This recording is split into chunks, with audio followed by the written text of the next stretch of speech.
완료 숲속의 보은 사냥꾼과 호랑이 가족, 자비의 총구. 구독과 좋아요 부탁드립니다. 깊고 깊은 산속, 사람의 발길이 쉬이 닿지 않는 곳에 오래된 마을이 하나 있었습니다. 마을 이름은 청송골이라 하였는데 사방이 울창한 소나무 숲으로 둘러싸여 있어 붙여진 이름이었습니다. 이 마을에는 대대로 산짐승을 잡아 생계를 이어가는 사냥꾼 집안이 있었고 그 집안의 막내이자 외아들인 청년이 살고 있었습니다. 이름은 이준혁, 나이는 24이었습니다. 준혁은 어릴 적부터 아버지의 손을 잡고 산을 누볐습니다. 처음에는 아버지의 뒤를 졸졸 따라다니며 새발자국을 구경하는 것만으로도 신이 났고 조금 더 자라서는 아버지가 쏜 화살이 노루의 옆구리를 스칠 때 심장이 쿵 내려앉는 복잡한 감정을 느끼기도 했습니다. 그러나 사냥은 그에게 생존이었습니다. 아버지가 병으로 일찍 세상을 떠난 후 홀어머니와 단둘이 살아가야 했던 준혁에게 숲은 밥그릇이요 총은 젓가락이나 다름없었습니다. 그는 솜씨가 좋았습니다. 먼 거리에서도 움직이는 표적을 정확히 맞히는 눈을 가지고 있었고 발소리 없이 숲속을 걷는 법을 익혔으며 바람의 방향을 읽어 짐승이 냄새를 맡지 못하도록 위치를 잡는 법도 알고 있었습니다. 마을 어른들은 준혁을 가리켜 저 아이는 아비보다도 낫다고 칭찬하곤 했고 그 말 한마디가 그에게는 큰 위안이 되었습니다. 그러나 준혁에게는 남모르는 고집이 하나 있었습니다. 바로 임신 중인 짐승이나 새끼를 거느린 어미 짐승은 절대 잡지 않는다는 것이었습니다. 아버지가 남긴 말 때문이었습니다. 준혁아, 총을 드는 건 배를 채우기 위해서야. 허나 배가 부른 짐승을 잡는 건 탐욕이다. 그것은 둘의 목숨을 빼앗는 일이니 언제나 마음에 새겨두거라. 아버지의 그 말은 준혁의 뼛속 깊이 박혀 있었고 어떤 상황에서도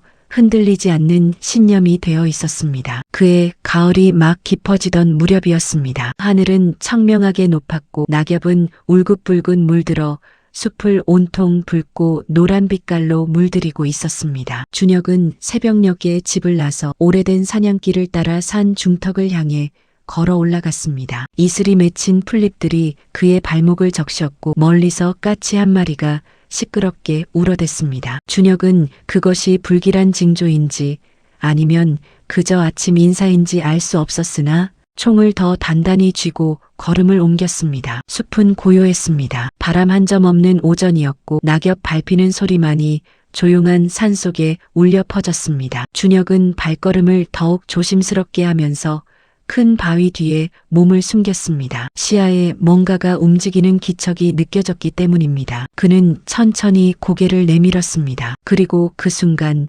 심장이 멎는 듯한 감각을 느꼈습니다. 불과 50보도 안 되는 거리에 커다란 호랑이 한 마리가 서 있었습니다. 호랑이는 등을 돌린 채로 무언가를 먹고 있었습니다. 준혁은 숨을 죽이고 그 모습을 바라보았습니다. 호랑이의 몸집은 어마어마하게 컸고 등줄기를 따라 흐르는 검고 선명한 줄무늬가 마치 살아있는 그림처럼 아름다웠습니다. 준혁은 본능적으로 총을 들어 호랑이를 겨누었습니다. 손가락이 방아쇠 위에 살포시 얹혔고 호흡을 가다듬었습니다. 그런데 바로 그때 호랑이가 천천히 몸을 돌렸습니다. 준혁은 눈을 크게 떴습니다. 호랑이의 배가 땅에 닿을 듯이 불룩하게 솟아 있었습니다. 임신한 암컷이었습니다. 그것도 아주 많이 부른 상태였습니다. 호랑이는 앞발을 한 걸음 옮기는 것조차 불편해 보였고 움직임이 느리고 조심스러웠습니다. 한 생명이 아닌 그 속에 여러 생명을 품은 몸이었습니다. 호랑이는 고개를 들었고 그 눈이 정확히 준혁과 마주쳤습니다. 두 눈은 황금빛이었습니다. 맹수 특유의 날카로운 눈빛이었지만 그 안에는 무언가 간절한 것이 담겨 있었습니다. 두려움인지 체념인지 아니면 애원인지 알 수 없었으나 준혁은 그 눈빛을 마주하는 순간 온몸의 근육이 굳어버리는 느낌을 받았습니다. 호랑이는 도망가지 않았습니다. 도망갈 수 있는 몸이 아니었기 때문입니다. 그저 그 자리에 선 채로 커다란 배를 안고 황금빛 눈으로 준혁을 바라보고 있었습니다. 준혁은 총을 겨눈 채로 오랫동안 생각했습니다. 이 호랑이를 잡으면 가죽은 좋은 값을 받을 것입니다. 고기도 넉넉히 먹을 수 있을 것입니다. 겨울을 나기에 충분하고도 남는 양이었습니다. 마을에 내려가 팔면 어머니의 약값도 해결할 수 있을 것이었습니다. 어머니는 요즘 무릎이 시리다고 하셨고 약을 사다 드려야 한다고 생각한 지 벌써 보름이 넘었습니다. 그러나 준혁의 머릿속에 아버지의 목소리가 흘렀습니다. 배가 부른 짐승을 잡는 건 탐욕이다. 그것은 둘의 목숨을 빼앗는 일이야. 방아쇠 위에 얹혔던 손가락이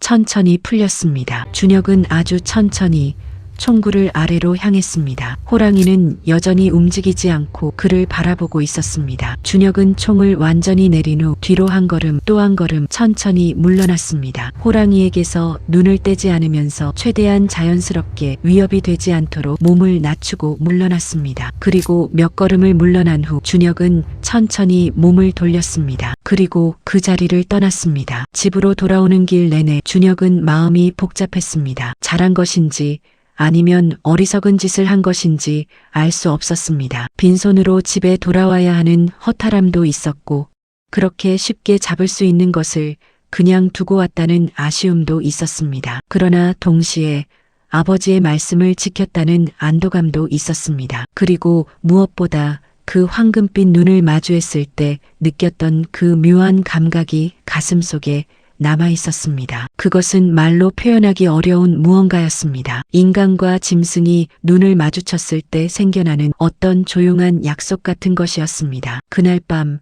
준혁은 오랫동안 잠을 이루지 못했습니다. 천장을 바라보며 뒤척이다가 결국 밖으로 나와 마당에 앉아 하늘을 바라보았습니다. 별이 가득한 밤이었습니다. 바람도 없고 소리도 없는 조용하고 맑은 가을밤이었습니다. 준혁은 그 별들을 바라보며 중얼거렸습니다. 잘 나아라, 건강하게. 그 말은 누구에게 하는 것인지 스스로도 몰랐습니다. 그냥 그렇게 하고 싶었습니다. 겨울이 왔고 눈이 산을 뒤덮었습니다. 준혁은 좀처럼 먼 곳까지 사냥을 나가지 못하고 마을 근처에서 작은 짐승들을 잡아 생활했습니다. 어머니의 약도 샀고 겨울 땔감도 넉넉히 쌓아두었습니다. 그럭저럭 지낼 만한 겨울이었습니다. 그리고 봄이 왔습니다. 눈이 녹고 새싹이 돋아나는 계절이 오자 준혁은 다시 깊은 산으로 사냥을 나갔습니다. 겨우내 긴 잠을 자던 숲이 기지개를 켜듯 여기저기서 짐승들이 모습을 드러내기 시작했습니다. 준혁은 오랜만에 제대로 된 사냥감을 찾아 산을 누볐습니다. 그러던 어느 봄날 오후였습니다. 준혁은 낯익은 장소, 바로 지난 가을에 그 임신한 호랑이를 만났던 그 숲 근처를 지나고 있었습니다. 무심코 그쪽으로 발걸음을 옮기다가 저 멀리 나무 그늘 아래에서 무언가가 움직이는 것을 보았습니다. 그는 발걸음을 멈추고 눈을 가늘게 뜨며 그쪽을 바라보았습니다. 그리고 심장이 또 한 번 세차게 뛰었습니다. 그 암컷 호랑이였습니다. 겨울을 나고 봄을 맞은 그 호랑이가 이제는 날씬하고 건강한 몸으로 나무 그늘에 앉아 있었습니다. 그리고 그 옆에는 작고 동그란 3마리의 새끼 호랑이들이 뛰놀고 있었습니다. 손뭉치처럼 통통하고 줄무늬가 선명하고 귀가 작고 발이 커다란 아직 눈도 다 뜨지 못한 것 같아 보이는 그 새끼들이 어미의 꼬리를 잡으려다 굴러 넘어지고 서로를 밀치며 뒹굴고 있었습니다. 준혁은 자신도 모르게 미소를 지었습니다. 암컷 호랑이가 고개를 들었습니다. 그리고 준혁을 바라보았습니다. 지난 가을 바로 그 황금빛 눈으로 준혁도 호랑이를 바라보았습니다. 둘은 한참 동안 그렇게 시선을 나누었습니다. 말도 없고 소리도 없었습니다. 다만 봄바람이 둘 사이를 조용히 지나쳤습니다. 준혁은 총을 들지 않았습니다. 고개를 한번 숙였습니다. 마치 인사를 하듯이. 그리고 천천히 그 자리를 떠났습니다. 가슴이 따뜻했습니다. 이상하게도 빈손으로 돌아오는 길이었지만 그날만큼은 무언가 가득 채워진 느낌이었습니다. 여름이 왔다가 가고 다시 가을이 찾아왔습니다. 청송골의 나뭇잎들은 어느새 붉게 물들기 시작했고 아침 저녁으로 불어오는 바람에는 서늘한 기운이 담겨 있었습니다. 준혁은 그날도 이른 새벽에 일어나 어머니가 챙겨주신 주먹밥을 보자기에 싸서 허리춤에 매달고 총을 어깨에 메고 집을 나섰습니다. 어머니 박씨는 문설주에 기대어 아들을 배웅했습니다. 조심해라. 요즘 들어 산의 기운이 이상하다고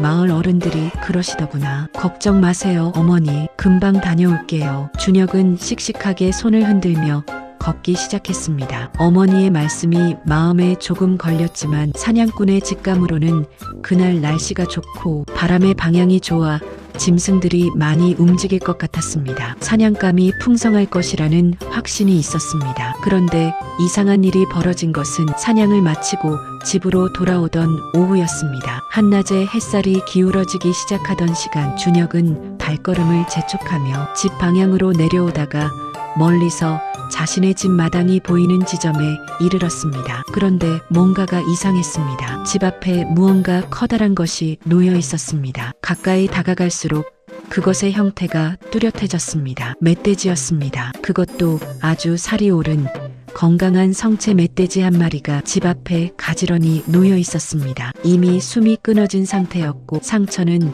날카로운 발톱에 의한 것으로 보였습니다. 준혁은 고개를 갸웃거렸습니다. 이상하다. 누가 이 멧돼지를 내 집 앞에 갖다 놓았지? 주변을 두리번거렸지만 아무도 없었습니다. 마을 사람들이 갖다 놓은 것도 아닌 것 같았습니다. 이웃들은 모두 저마다 사냥이 바쁜 시절이라 남의 집 앞에 멧돼지를 갖다 놓을 여유가 없을 것이었습니다. 혹시 어떤 선한 사람이 몰래 두고 간 것일까 생각해 보았지만 청송골 마을 사람들은 서로 너무 잘 알아서 그런 비밀이 오래 유지될 리 없었습니다. 준혁은 한참 멧돼지를 바라보다가 혼자 중얼거렸습니다. 산신령이 주신 건가? 어머니를 불렀고 어머니도 눈을 크게 뜨며 놀라워했습니다. 그러나 어찌됐든 덕분에 두 모자는 며칠을 배불리 먹을 수 있었습니다. 멧돼지 고기를 삶고 말리고 간을 맞춰 저장해 두었습니다. 이웃들에게도 조금씩 나눠주었습니다. 마을 사람들은 준혁이네 복이 터졌네라며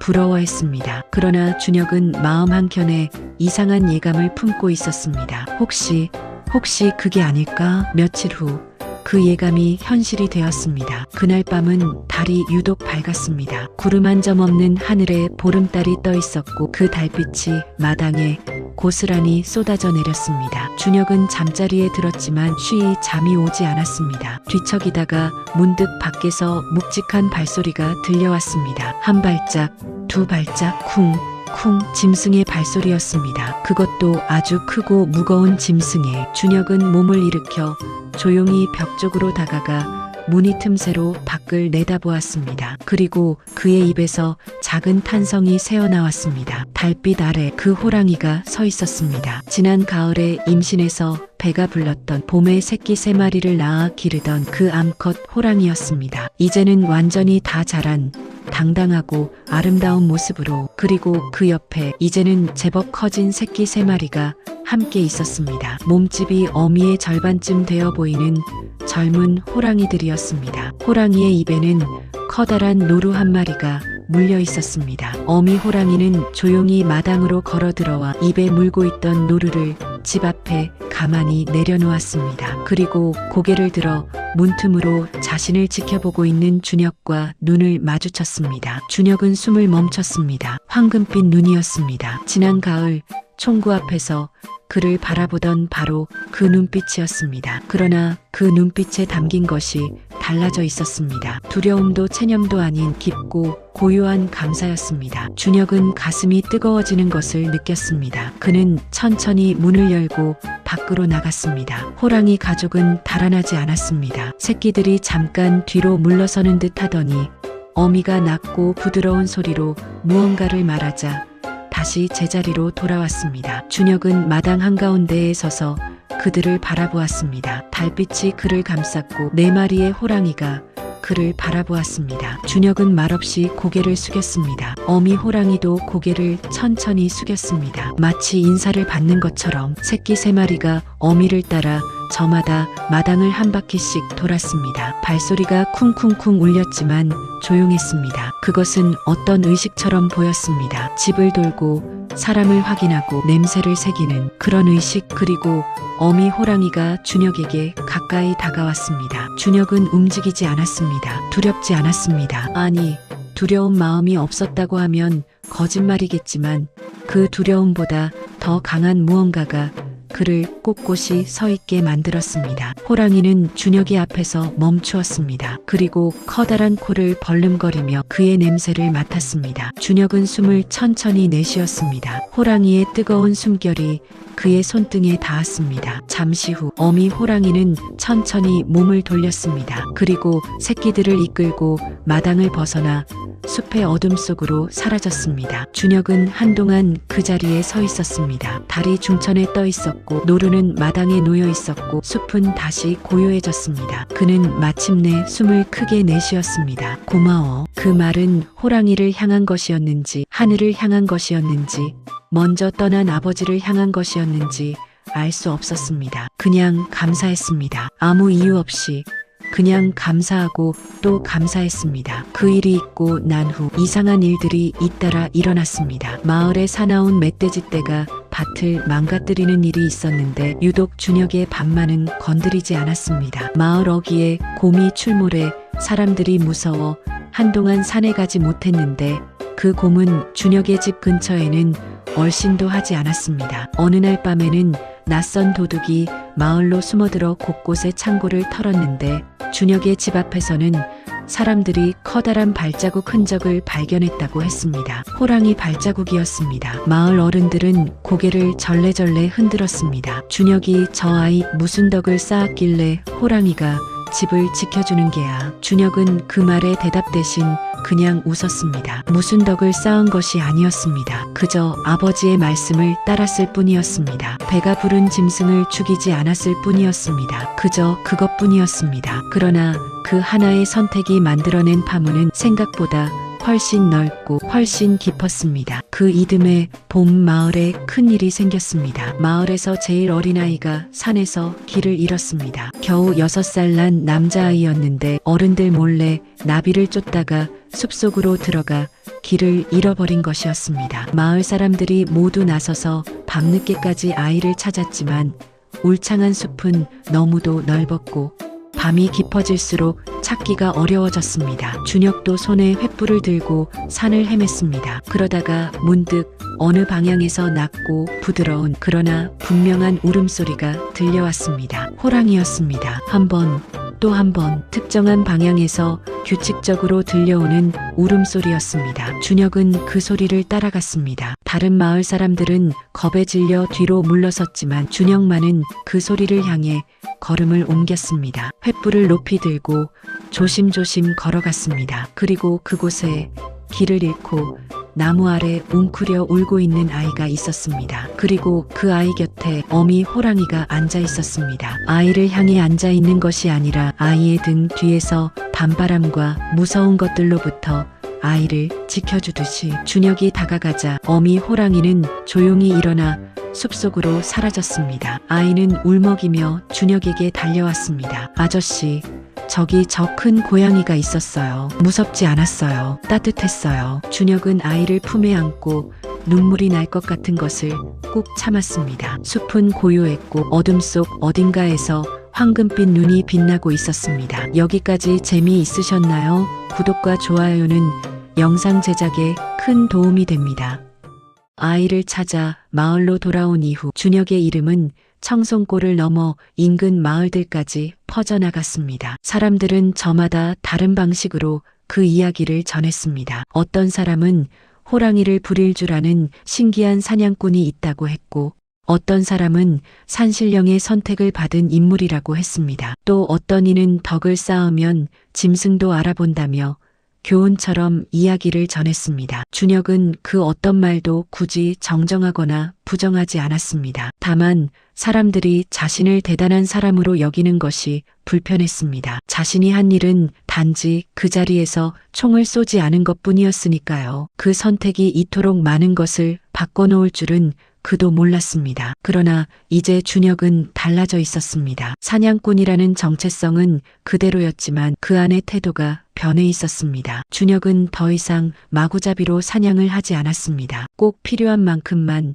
자연이 감당할 수 있는 만큼만 사냥했습니다. 어미를 따르는 새끼가 있는 짐승, 병들어 제대로 달아나지 못하는 짐승, 임신한 짐승은 처음부터 손도 대지 않았습니다. 이것은 아버지의 가르침에서 비롯된 것이지만 이제는 가르침을 넘어 그 자신의 신념이 되어 있었습니다. 또한 그는 숲을 보살피기 시작했습니다. 산불이 날 위험이 있는 계절에는 마을 사람들을 이끌어 숲을 순찰했고 다친 짐승을 발견하면 함부로 잡는 것이 아니라 상처를 살펴보고 살 수 있는 것은 살려두었습니다. 사냥꾼으로서 숲의 이치를 누구보다 잘 알고 있었으므로 어디서 어떤 짐승이 지나치게 늘어나 생태계가 흔들리는지, 어디에 물이 부족한지, 어느 방향에서 낯선 짐승이 내려오고 있는지를 파악하고 마을 사람들에게 알렸습니다. 마을 어른들은 처음에는 그를 의아하게 바라보았습니다. 사냥꾼이 짐승을 살려두다니 그러면 뭘 먹고 살겠느냐며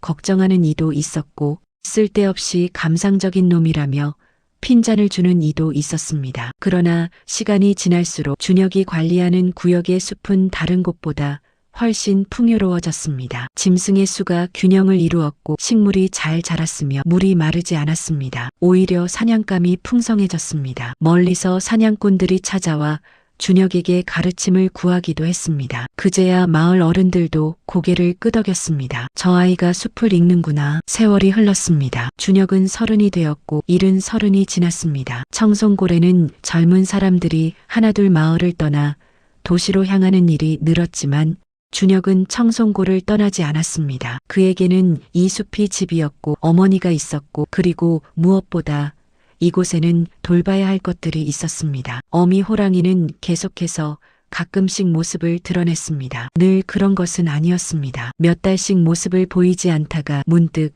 어느 새벽녘에 집 앞에 흔적을 남기고 갔습니다. 발자국일 때도 있었고 먹잇감일 때도 있었습니다. 한 번은 이상하게도 한 뭉치의 산삼이 집 앞에 놓여 있었는데 그것이 어미 호랑이의 것인지 아닌지 알 수 없었지만 준혁은 그것을 가져다 어머니의 약으로 썼고 어머니의 무릎이 눈에 띄게 좋아졌습니다. 새끼 3마리는 이제 완전히 다 자라서 저마다 숲의 영역을 가지고 살아가고 있었습니다. 준혁은 가끔 그들의 흔적을 발견하곤 했습니다. 눈 위에 찍힌 커다란 발자국, 나무에 남겨진 발톱 자국, 멀리서 들려오는 낮은 울음소리. 그것들은 그에게 위협이 아니었습니다. 오히려 반가운 인사 같았습니다. 이웃 마을 사람들 사이에서는 점점 이런 이야기가 퍼졌습니다. 청송골 준혁이가 있는 구역에는 맹수들이 사람을 해치지 않는다. 오히려 그 구역은 다른 것들로부터 보호받는다. 물론 그것이 사실인지 아닌지는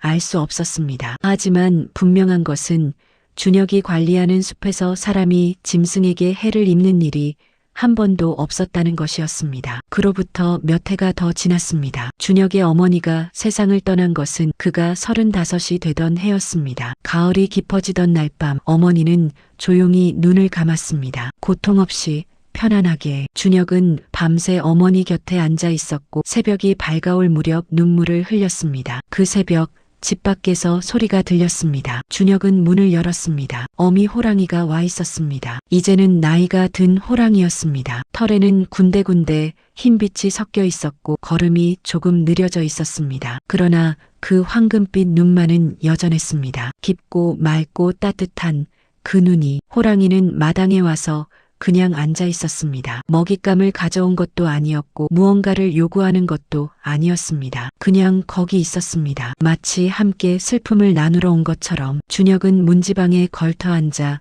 호랑이를 바라보았습니다. 호랑이도 준혁을 바라보았습니다. 동이 트도록 둘은 그렇게 있었습니다. 말도 소리도 없이. 해가 떠오를 무렵 호랑이는 조용히 몸을 일으켜 숲으로 돌아갔습니다. 준혁은 그 뒷모습을 오랫동안 바라보았습니다. 그로부터 오랜 세월이 더 지났습니다. 준혁은 마을의 어른이 되었습니다. 머리칼에 흰서리가 내리고 얼굴에 주름이 가득했지만 그의 눈은 여전히 맑았고 걸음은 여전히 가벼웠습니다. 그는 사냥을 다 그만두지는 않았지만 이제는 사냥보다 숲을 지키는 일에 더 많은 시간을 쏟았습니다. 인근 마을의 젊은이들이 찾아와 숲 읽는 법을 배우고 갔고 준혁은 자신이 아버지에게 배웠던 것처럼 그리고 호랑이에게서 알게 된 것처럼 하나씩 가르쳐 주었습니다. 어느 날 한 젊은이가 물었습니다. 어르신, 어르신의 이야기를 들었습니다. 임신한 호랑이를 살려주셨다고요. 그때 무서우셨겠어요? 준혁은 잠깐 생각하다가 대답했습니다. 무서웠지. 그러나 더 무서웠던 건 그 눈을 보고도 방아쇠를 당기는 것이었어. 젊은이는 그 말의 뜻을 처음에는